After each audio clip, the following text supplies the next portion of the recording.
Sir बाज़ार तो बड़ा खुश है, 3 दिन की पहली बात तो छुट्टी मिली, लेकिन एक जो होता है ना कि पहला दिन आएगा, थोड़ी-सी नर्वसनेस थी कि ट्रम्प-पुतिन की मीटिंग होगी, उसके बाद में पीएम मोदी ने ऐलान किया जीएसटी वाला। और जहाँ तक हमारी समझ है, ऐसा लग रहा है कि जीएसटी के ऐलान से पूरा बाज़ार खुश हो गया।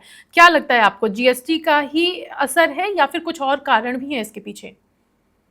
ये देखिए, कारण तो दो तीन है, लेकिन जो सबसे बड़ा कारण जीएसटी का ही है। आई मीन, जो 15 अगस्त का दिन था, तभी मोदी जी ने कहा है कि दिवाली से पॉसिबली जीएसटी के रेट्स में बदलाव आएगा।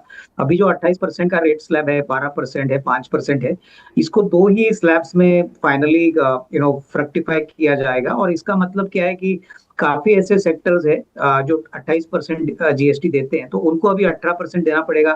कई ऐसे प्रोडक्ट्स और सर्विसेज है जहाँ पे 5% या बेसिकली नील जीएसटी की बातें कर। तो ये डेफिनेटली कंजम्पशन के लिए एक बहुत बड़ा बूस्ट है। देखिए, इंडिया में कंजम्पशन प्राइस सेंसिटिव होता है, और जहां पे भी प्राइस की कटौती होती है कंजम्पशन बढ़ता है। तो आप देख रहे हो कि आज एफएमसीजी हो, उसके बाद इंश्योरेंस कंपनीज के स्टॉक्स हो, ऑटोमोबाइल कंपनीज हो, तो ये सारी कंपनीज में तेजी इसलिए क्योंकि जो एंड प्रोडक्ट है वो थोड़ा सा और सस्ता हो जाएगा। और इसका डेफिनेटली बेनिफिट ये होगा कि कस्टमर्स इनको ज्यादा खरीदेंगे, डिमांड बढ़ेगी, कंपनीज के फाइनेंशियल्स इंप्रूव होंगे, तो ये एक साइकिल अच्छी तरह से बढ़ेगा। तो यही एक कारण है।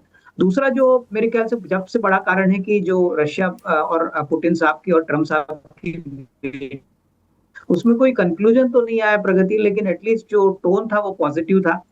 सबसे बड़ी बात, अभी मार्केट ये उम्मीद लगा रहा है कि 27 अगस्त की डेडलाइन के पहले इंडिया का जो टैरिफ अनाउंस किया है 50%, उसमें कोई ना कोई तो बदलाव आएगा। क्योंकि देखिए, इंडिया एक बड़ा कंजम्पशन मार्केट है जो यूएस इग्नोर नहीं कर सकता। तो definitely I think all these factors are playing out, लेकिन जीएसटी का फैक्टर सबसे ज्यादा प्ले कर रहा है, और इसीलिए शायद आपने आज निफ्टी में एक गैप अप ओपनिंग देखी, और ये मार्केट डेफिनेटली इसको एक थम्स अप दे रहा है, क्योंकि होपफुली सेकंड हाफ जो रहेगा कॉर्पोरेट सेक्टर के लिए, वो मेरे ख्याल से इस मूव से काफी अच्छा अर्निंग्स में पॉजिटिविटी दिखाएगा। अच्छा सर, ये तो आज की बात हुई क्योंकि अभी शुक्रवार को ये सारी चीज़ें हुई थी, ट्रम्प पुतिन की मीटिंग हो वो भी वीकेंड के दौरान ही हुई और 15 अगस्त को जो ऐलान हुआ था, बाज़ार ने आज उसको एनकैश किया। एंड जैसा आपने कहा कि no news is the good news कि पुतिन और ट्रम्प की तरफ से भले कोई बुरी खबर नहीं आई, लेकिन बुरी खबर नहीं आई, इस पे भी बाज़ार ने सोचा कि चलो कुछ तो अच्छा है, मतलब बुरा तो नहीं बोला, एटलीस्ट अच्छा नहीं आया तो बुरा भी नहीं आया। तो इस बात पे बाज़ार हो गया खुश।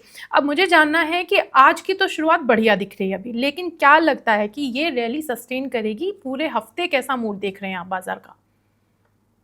नहीं, देखिए, मुझे लगता है कि आज कल में थोड़ा बहुत मुनाफा वसूली आना चाहिए, क्योंकि देखिए मार्केट को खबर फ्राइडे को मिली तो इमीडिएटली पहले दिन बाजार का आज उसमें एक अच्छा सेंटिमेंटल बूस्टर देखा।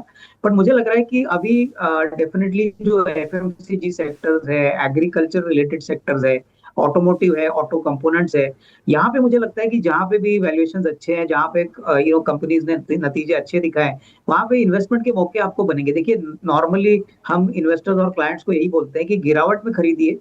कभी भी मार्केट कोई गैप अप करता है तो आपको थोड़ा सा इंतजार करना है, और यही शायद होगा। एक दो दिन की रैली के बाद आपको थोड़ा सा मुनाफा वसूली भी देखेंगे, क्योंकि इसमें अभी इन्वेस्टर्स आए नहीं है, शायद थोड़े स्पेकुलेटर्स आ चुके हैं जिन्होंने प्राइस का एडवांटेज लिया है। बट ऑब्वियसली मार्केट जब करेक्ट होगा तभी आपको अच्छे मौके बनेंगे, और ऐसा नहीं कि ये शॉर्ट टर्म का मूव है। देखिए, जीएसटी की कटौती एक्चुअली एक लॉन्ग टर्म काइंड ऑफ री रेटिंग मूव है मार्केट के लिए। तो हो सकता है कि एक दो दिन में आपको मुनाफे वसूली देखने को मिले, लेकिन जो अर्निंग्स का इम्पैक्ट है वो अभी मार्केट इंतजार करेगा, पॉसिबली सितंबर के बाद वाला क्वार्टर का। क्योंकि जुलाई टू सितंबर में तो अभी इमीडिएटली इसका इम्पैक्ट नहीं आएगा। गवर्नमेंट ने ये भी कहा है कि इसके जो इम्प्लीमेंटेशन का है वो अप्रैल 27 से होगा, तो अभी थोड़ा वक्त है। बट कहीं ना कहीं मार्केट इसको थोड़ा सा डिस्काउंट करेगा। तो मुझे लगता है कि अगर मौका मिले तो लॉन्ग टर्म के लिए पोर्टफोलियो बनाने की अच्छी पॉसिबिलिटी इन्वेस्टर्स को मिलेगी, तो वो उसका फायदा लेना चाहिए अगर मुनाफा वसूली आती है तो। ओके, तो आज भले ही तेज़ी दिख रही है, 1-2 दिन तक ये रैली चल सकती है, लेकिन ऐसा नहीं कि ये परमानेंट है। अभी थोड़ा-सा प्रॉफ़िट बुकिंग आएगी, उस वक़्त में घबराना नहीं, बल्कि जैसा कि अविनाश जी ने कहा है कि जब डिप आए, तब आपको खरीदारी करनी होती है।